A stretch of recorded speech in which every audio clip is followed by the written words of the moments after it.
Buenos días, jóvenes. Este es el video número 2 de la clase de Derecho Civil correspondiente a la primera semana del módulo. Esta clase de hoy, lunes 15 de febrero de 2021. Estábamos viendo la historia del derecho civil, cómo fue evolucionando a través del tiempo. Bueno, vamos a continuar entonces. Ya somos 14 personas en Zoom. Bueno, continuando con la historia, vamos a ver cómo fue dándose el derecho civil, pero ya en la edad moderna. Se les notifica también que ya tienen en plataforma su actividad de esta semana y es su cuestionario con un valor de 20 puntos.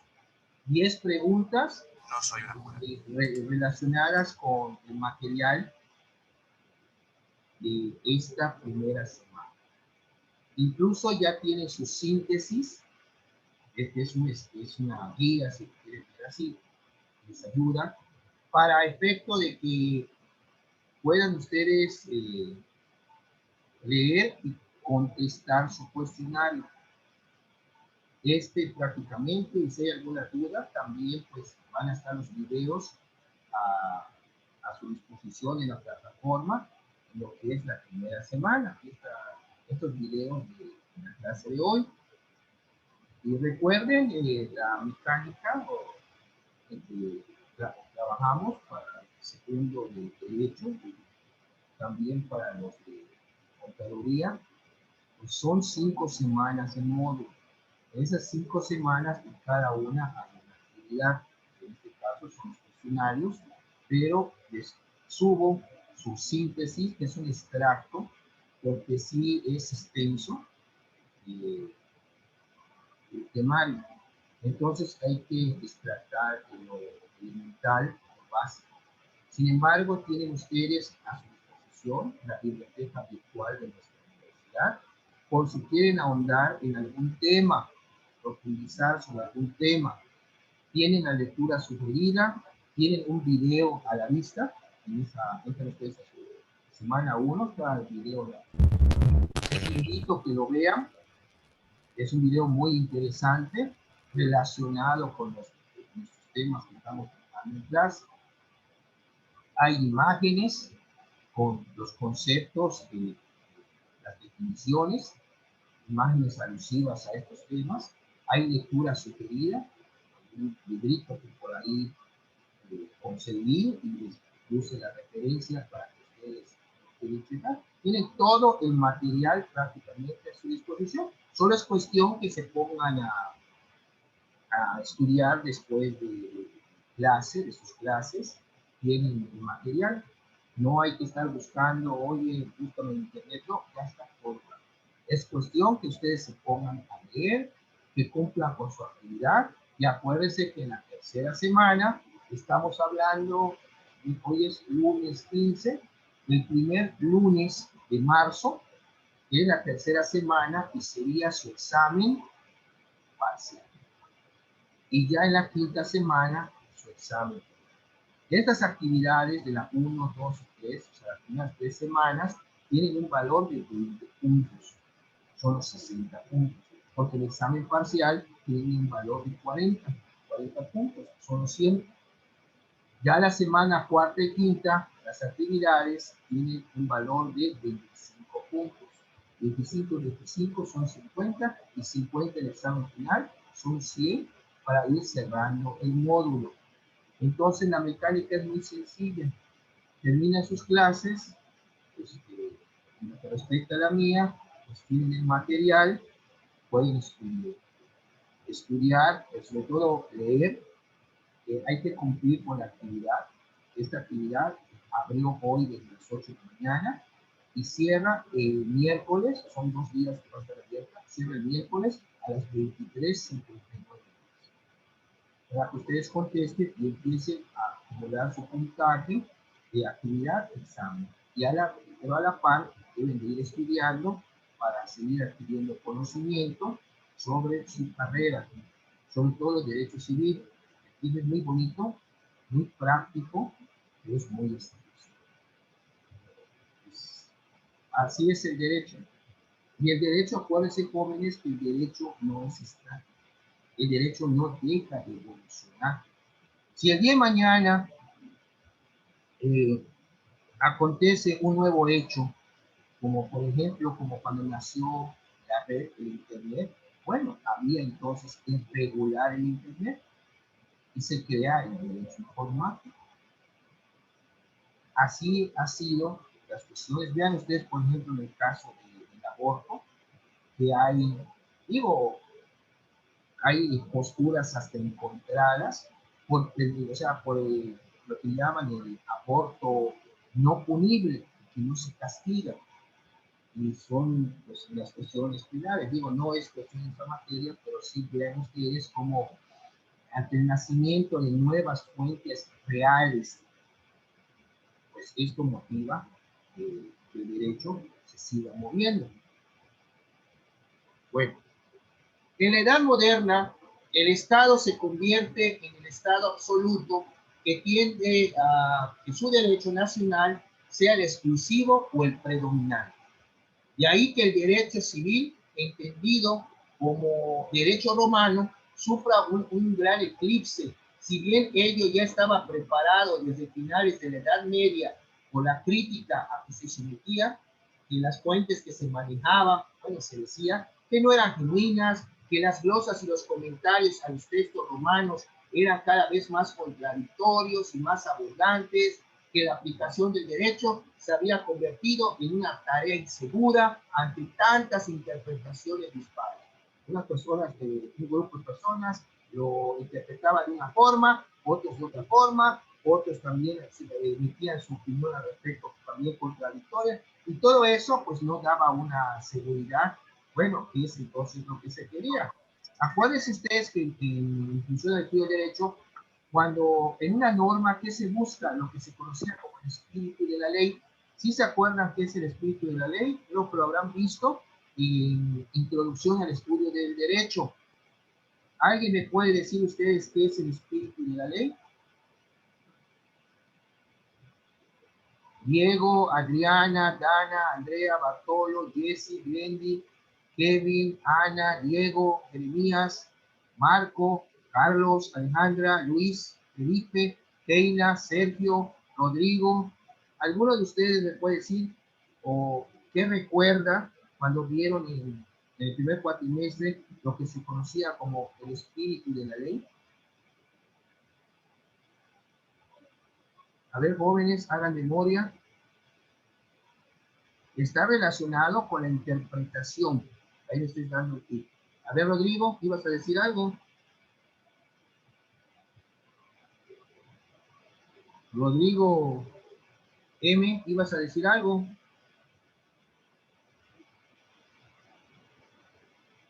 Jóvenes, el espíritu de la ley es lo que quiso decir el legislador cuando hizo esa norma, cuando legisló sobre esa norma. Así es como se debe buscar el sentido de una norma. Y se busca el sentido del espíritu de la ley. O sea, ¿qué es lo que quiso decir el legislador cuando creó esa norma? Ese es el espíritu de la ley. Entonces, aquí estamos viendo que había interpretaciones por aquí, interpretaciones por allá, interpretaciones por acullá, pero eso hacía contradictorio en esa época la cuestión del derecho civil, y por eso el Estado se convirtió en un Estado absoluto que dijo que el derecho nacional que sea el exclusivo o el predominante ante tanta vaguedad, vamos a decir, de las interpretaciones que se daban. Los estados modernos, soberanos y absolutos inician ante todo una labor de consolidación de su derecho nacional. Por ejemplo, en Castilla, en España, esta labor la van a hacer las ordenanzas de Montalvo en 1484 y lo que se conoció como la nueva recopilación en el año de 1566.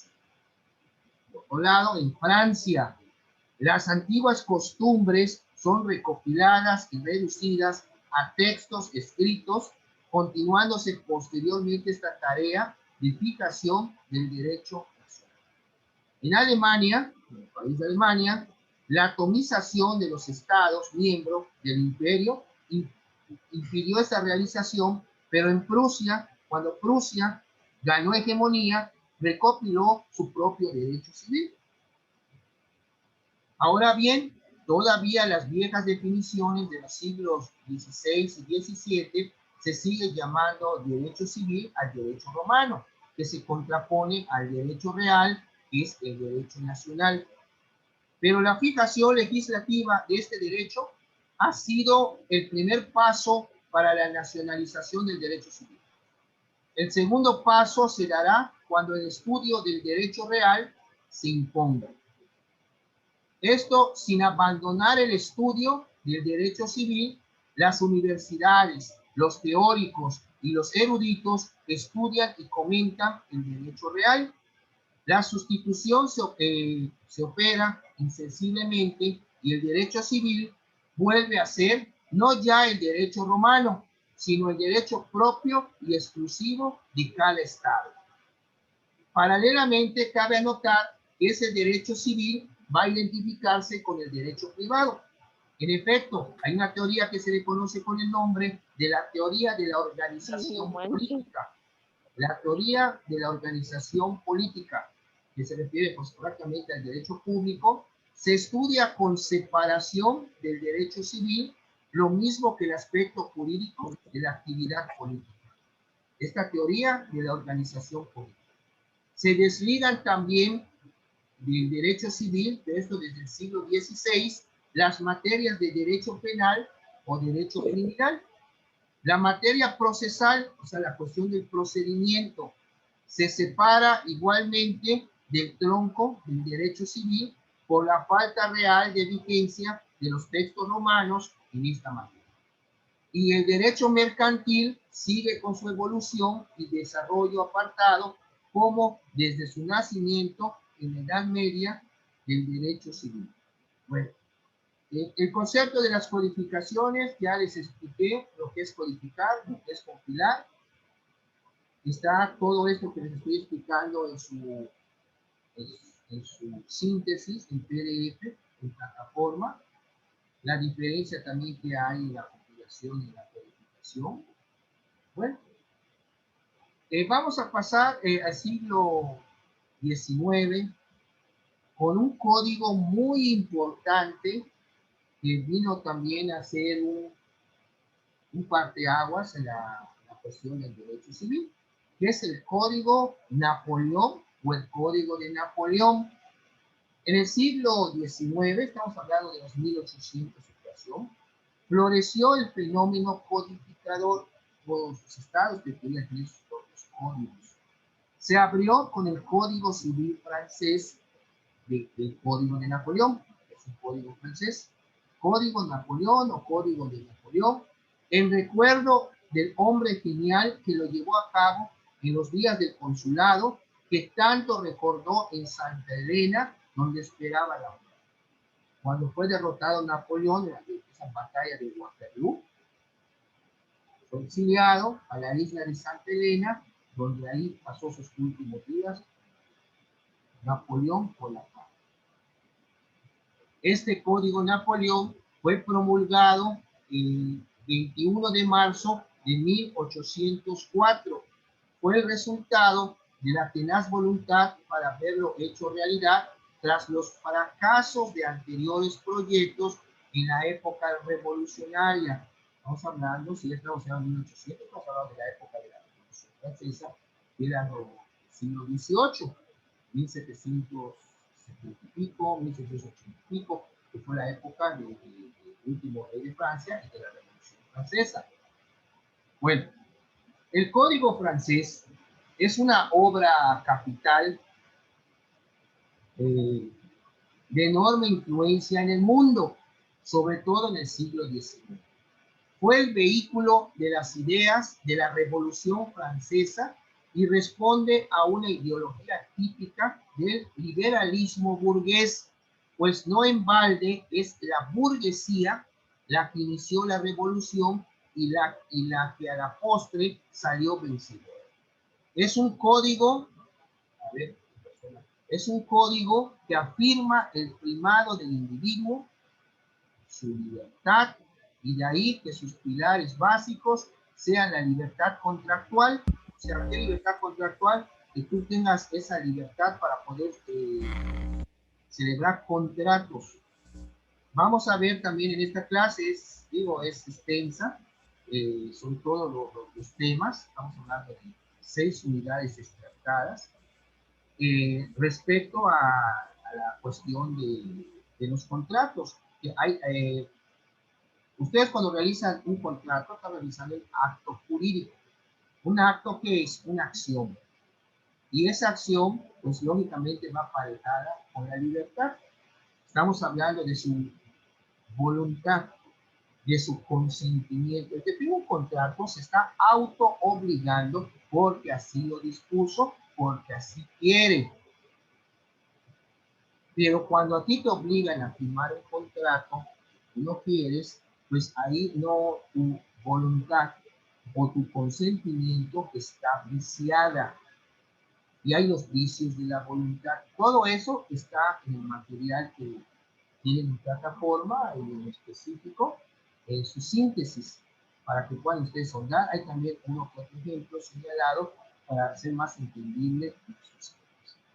Bueno, en la figura del matrimonio, respecto a la cuestión de este código de Napoleón o código Napoleón, el matrimonio se sustrae a la Iglesia Católica, o sea, ya no digo de la Iglesia Católica, adquiriendo la institución un carácter laico y fundado en el contrato, lo que hizo Benito Juárez en su momento en México.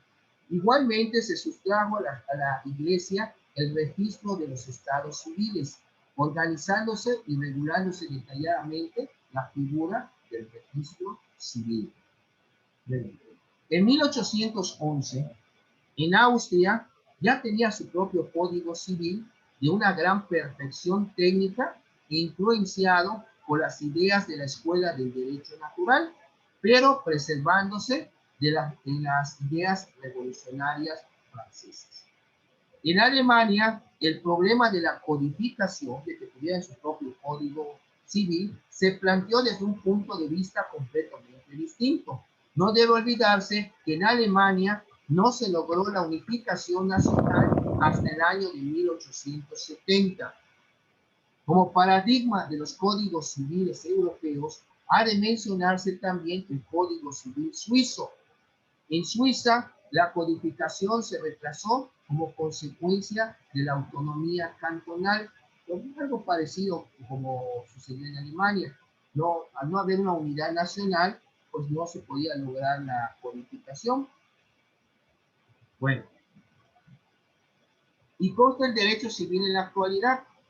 La evolución histórica del derecho civil nos lo presenta como el sector del ordenamiento jurídico que se ocupa de la persona y sus diferentes estados, de su patrimonio y de su tráfico de bienes. Cuando tú vendes o cuando tú en testamento expones a quién se lo vas a dejar, todo eso pues, son las materias incluso que les mencioné al inicio de la clase. Bueno, seguimos entonces, todo ello indica que pues el Estado intervino decisivamente en la vida económica y jurídica y que las normas no iban a sancionar la autonomía de la voluntad individual, sino que la van a dirigir o coartar en beneficio de los intereses colectivos o para evitar que sea un instrumento de dominación para los países. Hay una teoría que también viene en el material, que es la teoría de la autonomía de la voluntad. Cuando escuchen ustedes, autonomía de la voluntad. O sea, que la voluntad no debe estar viciada. Debe haber libertad para decidir sobre los actos que ustedes van a realizar. Esa es autonomía de la voluntad. Ahí, pues, Viene la doctrina, acuérdense que la doctrina son los criterios, ideas, posturas de los juristas, es la doctrina, pero para que vaya teniendo idea, cuando ustedes dicen una cosa es autónoma y no depende de nada. Entonces, la voluntad, ustedes para decidir, es por ejemplo cuando van a ir a votar. El voto debe ser libre. Entonces, el voto libre, la voluntad de ustedes no es viciada. Ustedes puedan votar porque ustedes quieran, pero porque así lo decide su voluntad. Lo mismo es en los contratos. Entonces, que no son contratos, pues no les está obligando ninguna autoridad. Ustedes se están autoobligando. Y como tal, ¿qué pasaría si no cumplen una vez que te autoobligaste? Bueno, ahí están las autoridades para que la otra parte pueda ejercer alguna acción en tu contra para que cumplas con lo que te autoobligaste. Las partes se autoobligan en un contrato. ¿Y cómo va a regir el contrato? A través de las cláusulas. Hay que respetar las cláusulas. Si hay algo que no esté previsto en las cláusulas, bueno, eso ya podría alegarse por la situación. Pero normalmente lo que se busca en los contratos, que todo esté previsto en las cláusulas por cualquier situación de que, vean ustedes, está también la que se establece una pena civil en caso de que alguien no cumpla. Hay una penalidad. Independientemente de la penalidad, si no cumples, bueno, se puede exigir el cumplimiento a través de una autoridad judicial. Bueno, ¿cuáles son los antecedentes históricos del Código Civil de México? México también tiene sus antecedentes del Código Civil. El primer Código Civil mexicano creado dentro del sistema federal fue el Código Civil de Oaxaca y se promulgó entre los años 1827 y 1829. O sea, no llevábamos ni siquiera una década de independientes, cuando en Oaxaca ya había un Código Civil. La primera cuestión importante que surgió del estudio de los antecedentes históricos de nuestro derecho nacional es la de determinar por qué razón, mientras el derecho mercantil fue siempre un derecho de índole federal, la legislación civil quedó reservada a la soberanía de los estados, permitiendo que cada uno de ellos promulgara sus códigos civiles sustantivos y adjetivos. ¿Qué quiere decir esto de sustantivos y adjetivos? Cuando hablamos, por ejemplo, del Código Civil, estamos hablando de la parte sustantiva, o sea, la parte normal.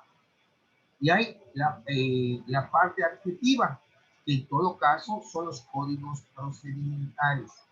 ¿Cuál sería el código adjetivo del derecho civil? El Código de Procedimientos Civiles. Entonces, la parte sustantiva, Código Civil. Por si ven ustedes, ¿cuál es la parte sustantiva de materia penal, Código Penal? Y la materia adjetiva, el Código Nacional.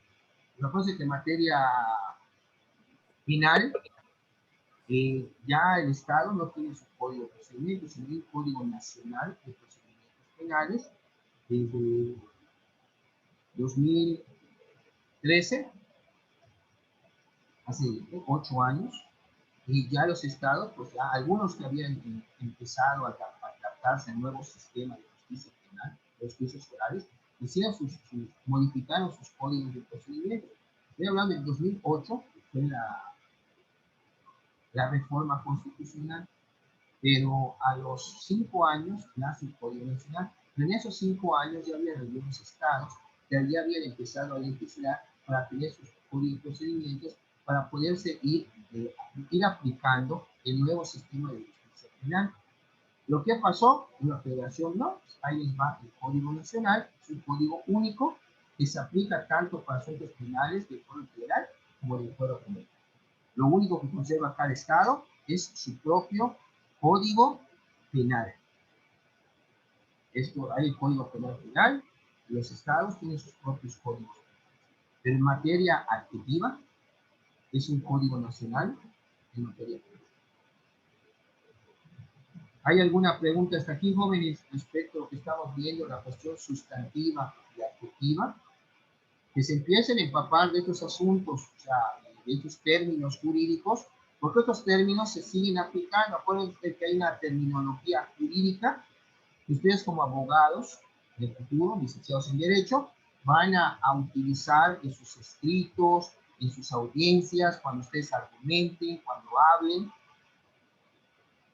Es como el caso del doctor, que si se un golpe, un doctor que te va a decir que tiene un hematoma en la frente.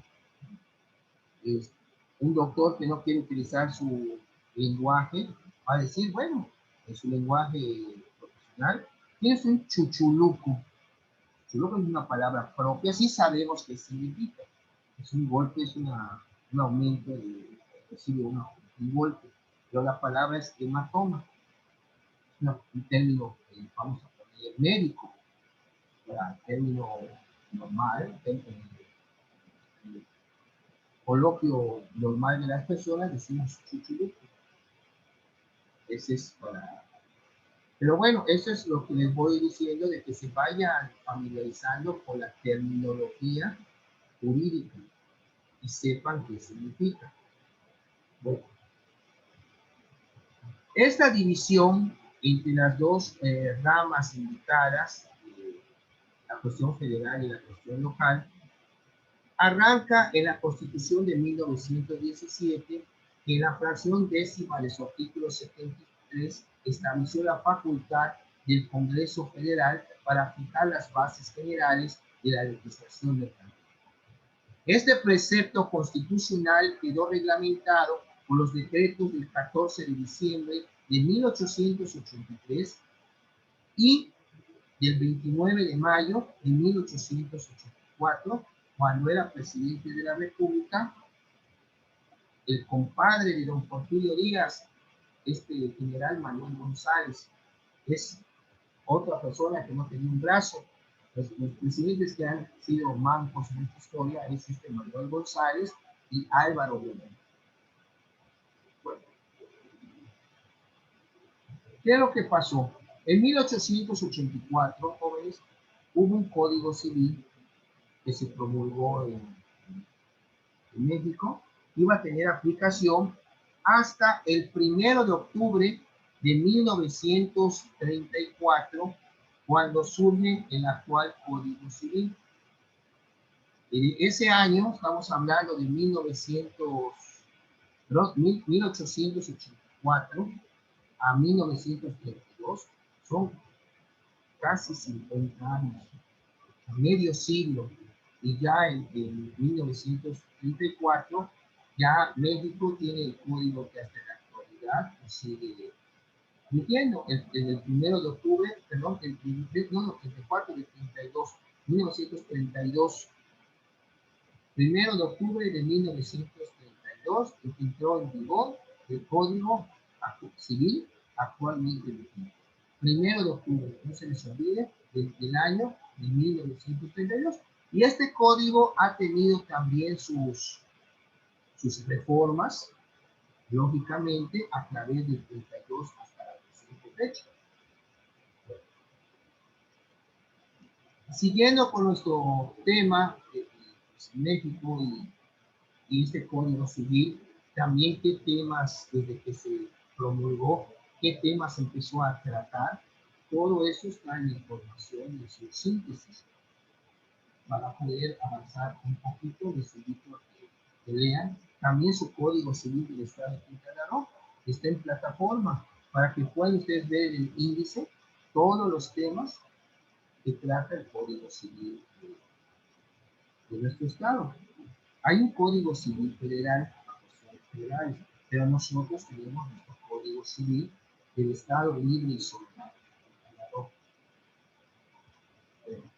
En la siguiente unidad de la 2, el tema es la teoría general del acto jurídico. Es una teoría que nos explica todo lo que está relacionado con el acto. Vamos a ver algunas definiciones que son básicas para entender lo que es esta teoría. Miren, el supuesto jurídico. Nosotros hablamos de un supuesto, imagínense ustedes un requisito para que algo pueda darse. El requisito el supuesto jurídico es un hecho abstracto que puede producir un efecto legal con sus consecuencias. Los efectos jurídicos que derivan de la ejecución del supuesto jurídico consisten en crear, transmitir, modificar o extinguir derechos y obligaciones. El supuesto normativo puede consistir en uno o varios hechos, actos o situaciones jurídicas contenidas en la norma de cuya realidad depende el desechamiento de las consecuencias del hecho. Por ejemplo, ¿qué se necesita para que una persona pueda vender su casa? ¿Alguien me puede decir? En un contrato de compraventa, lógicamente. Astrid, Oscar, Diego, Adriana, Kevin, Andrea, Jesse, Lendy, Dana, Ana Esther, Diego, Jeremías, Marco, Carlos, Claudia, Rodrigo, Sergio, Keila, Alejandro, Luis Felipe, Irving, Paola, Bartolo. ¿Alguien que me dé la respuesta, por favor?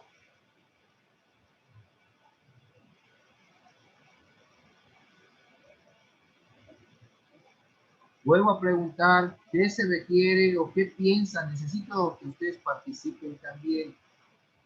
¿Qué piensan ustedes? ¿Qué se necesita para poder vender una casa? A ver, Oscar. Las escrituras o el título de propiedad. Muy bien, Oscar. Perfecto. ¿Por qué crees, Oscar, que se requieren las escrituras? A ver. Vete por el sentido común y la lógica. ¿Por qué crees que es necesario la escritura? Es lo que avala que es tuyo. ¿Que avala qué, perdón? No se te escucha. Porque ese documento avala que es tuyo y pues como tú lo tienes lo puedes vender. Efectivamente, Oscar. Muchas felicidades. Efectivamente. Tú hablas porque es tuyo. Estás hablando de un derecho real que es la propiedad. Solo puedes vender lo que es tuyo. Sí puedes tú vender lo que no es tuyo si eres apoderado o representante legal. Pero hablando de tu cuestión personal, de tu patrimonio, solo puedes vender lo que es tuyo. Entonces, un supuesto para una compraventa es de que el vendedor, además de que vamos a ver de los elementos que tiene para que se pueda llevar a cabo ese negocio jurídico, que es el contrato, vamos a decir así, se requiere que la persona que va a vender sea el propietario del inmueble. Normalmente la persona que va a comprar, ¿qué va a hacer? Va a revisar la escritura, a ver si realmente, no va a tirar su dinero a la basura. Va a ver si efectivamente la persona con la que está tratando y va a contratar tiene también la capacidad jurídica para poder hacerlo. Primero, que sea el dueño, que sea el propietario del inmueble. Ya después se verán cosas aparte, que si tiene algún gravamen, si tiene algún embargo, X o Y, en ese aspecto, pues bueno, ahí ya se podrían ir arreglando. Pero el supuesto, vamos a poner jurídico, ¿qué es el supuesto? ¿Qué se supone? Pues es un hecho abstracto que puede producir un efecto legal con sus consecuencias. Ok, yo te acredito que yo soy propietario para efecto de que se pueda llevar a cabo el contrato, la celebración del contrato. Adelante. ¿Y qué va a pasar? Otro concepto, la consecuencia jurídica. Es el acto resultante de aquellas situaciones jurídicas reconocidas por las normas, los cuales sobrevienen en virtud de la realización de los distintos supuestos contemplados en ella, que es el supuesto de hecho. Si todo está bien, y se celebra el contrato de compraventa, ¿cuál va a ser la consecuencia jurídica? Si yo soy el vendedor, pues yo dejo de ser el propietario porque voy a transmitir la propiedad a otra persona. Y la otra persona, también como consecuencia, va a ser el nuevo propietario. Esta es la consecuencia jurídica en la celebración de este contrato de compraventa. Y tomando la palabra de lo que es esta teoría del acto jurídico, ¿qué vamos a entender por acto jurídico? No pierdan de vista lo que es el acto, es una acción, es una conducta del ser humano, un acto. ¿Qué es el acto jurídico? Es la conducta del ser humano en que hay una manifestación de su voluntad con la intención de producir consecuencias de derecho, siempre y cuando una norma jurídica sancione esa manifestación de voluntad y sancione los efectos deseados por el otro. Ya.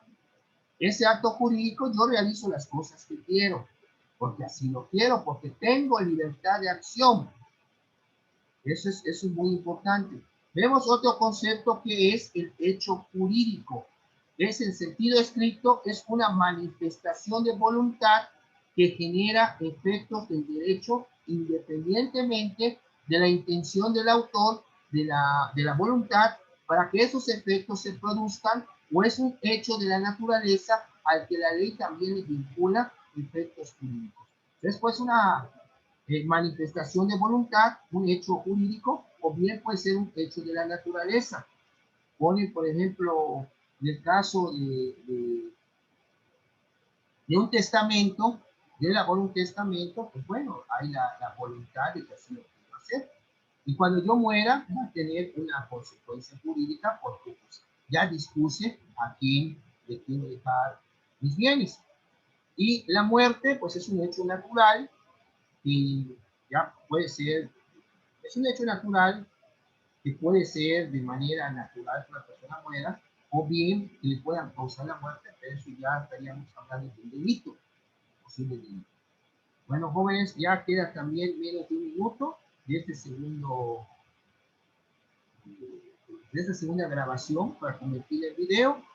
Son las 9 horas con 25 minutos. Una vez que se corte, regresamos ya para concluir nuestra clase.